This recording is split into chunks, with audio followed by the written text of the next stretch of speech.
this is John, and welcome to the How to Defeat Dudes video blog. It's been a minute.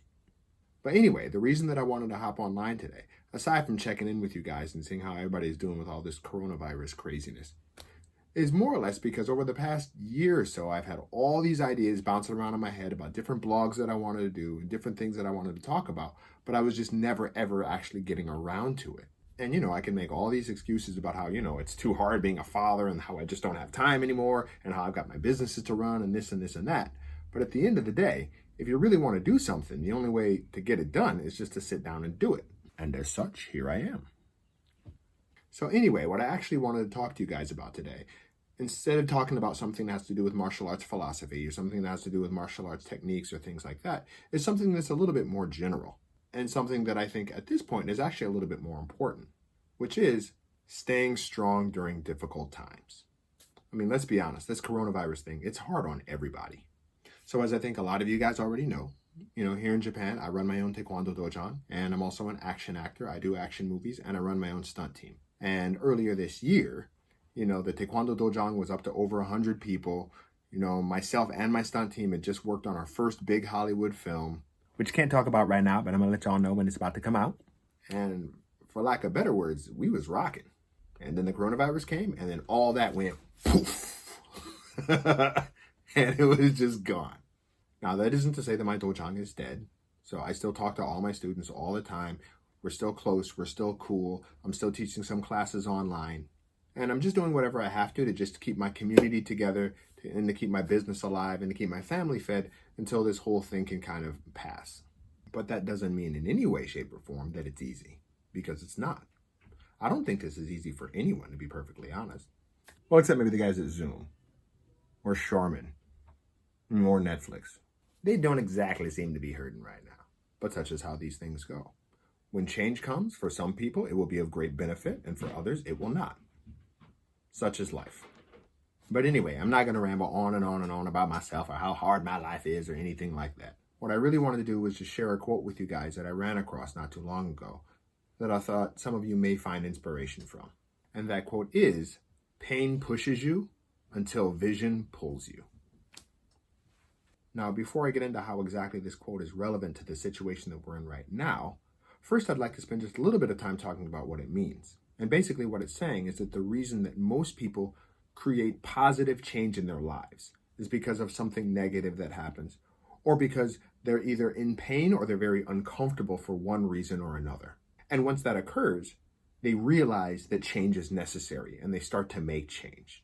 But what happens is once you start this process of change, the process of change itself also becomes painful. Like, for example, to put it in the context of martial arts, if you're afraid of getting beaten up or if you're getting bullied all the time and you think, I have to do something about this. So then you go to a martial arts school to get rid of this pain that's bothering you.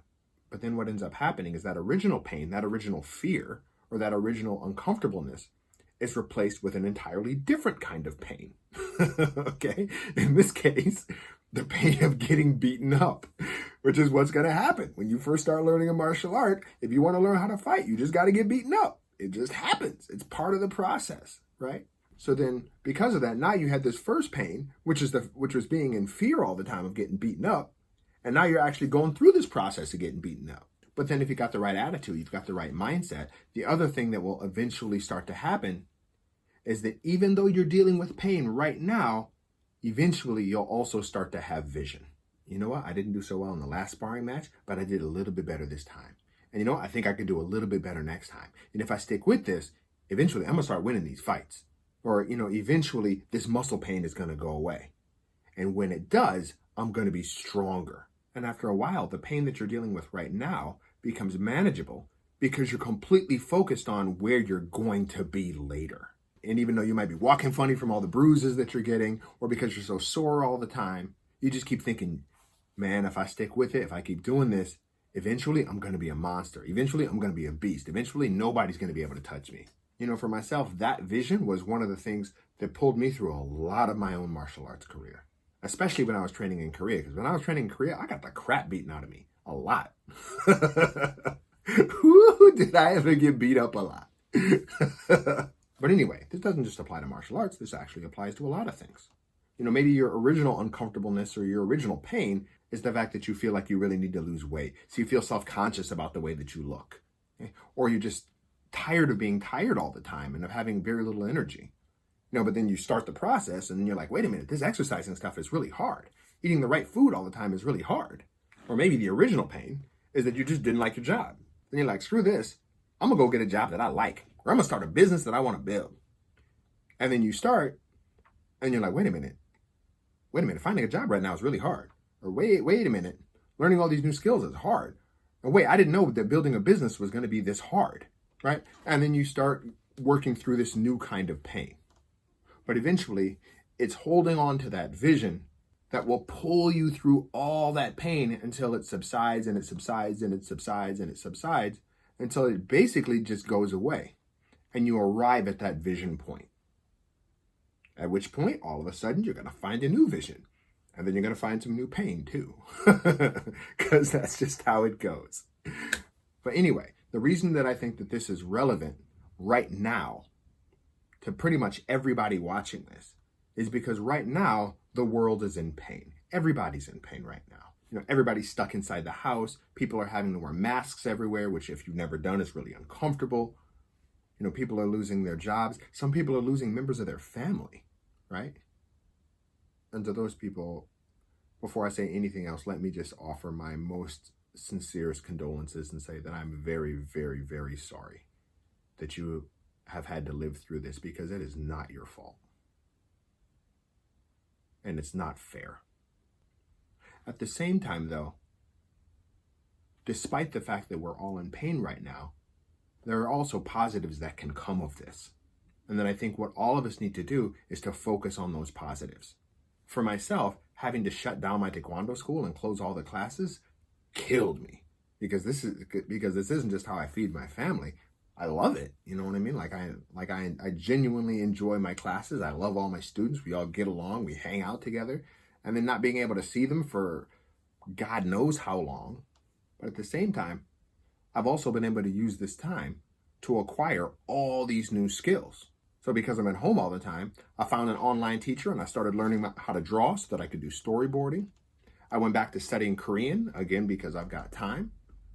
And I've figured out how to teach Taekwondo online. I didn't think it was actually possible to effectively teach martial arts online, but it is. Beyond that, another thing that I've read is that pollution on the east coast of the United States is down by 30%. There are young people in certain cities in China who'd never seen a blue sky before, who are seeing blue skies for the first time in their lives. Here in Tokyo, where the commuter trains get packed to 500 or 600%, and people spend, an hour, 2 hours, or 3 hours on these things every single day, a lot of these people have figured out how to work from their own homes, so they don't have to do that anymore. I read another article that said that in the UK, 91% of people didn't want things to go back to the way that they were before, because they've made so many positive lifestyle changes. So at least from my perspective, as hard as this may be, there's always a bright side, and there is positive things that are coming out of this. And I think the vision that we all need to hold on to is where we're going to be when we come through on the other side of this. And coming through on the other side of this doesn't just necessarily mean, getting through the lockdown period.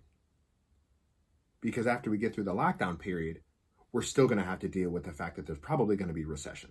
And a lot of us are simply going to have to make changes in our lives.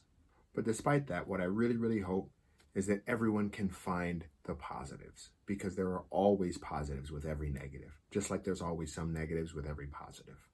And I hope that even if you're in pain right now, whether that be the pain of unemployment, whether that be worrying about money, or whether that being physically sick, I hope that in making this video, I can remind you to find your vision of where you want to be when all this ends, and to keep your focus on that until you get there, and to keep your focus on that for as long as you have to get through the pain of right now. If there's anything else I'd like to say, it's just to remind people that at the end of the day, man, we're all in this together. This virus does not discriminate, and it does not care what race you are. It doesn't care what country you come from, and it doesn't care what country you're in right now. It just doesn't. So there's no point in us hating on each other. The only way we're going to get through this is if we move together, is if we work together, and if we all keep cool heads. Well, anyways, guys, that's all that I got to say for right now. except for one more thing, actually. Thank you. Because yesterday, simply because I had time, I decided to go through all of my videos and to respond to as many comments as I can, because I haven't been responding to comments because I've been so busy. And in doing so, I was able to reconnect with a lot of people on my YouTube channel that I hadn't spoken to in a minute. So for those of you that are still watching my videos, and for those of you that are still making comments, even when I hadn't gotten to responding to them, thank you, because that's why I'm making this video right now. And also why, no matter what, I'm going to try to find the time to get back to it. So whatever struggles you guys are dealing with, I just hope you're hanging in there, man. And I want you guys to remember that it can't rain all the time. And even if the sky seems really dark outside, that's just a reminder that the sun is about to rise. So this is Chuck. Thank you guys so much for watching. And I hope to see you next time. Yo.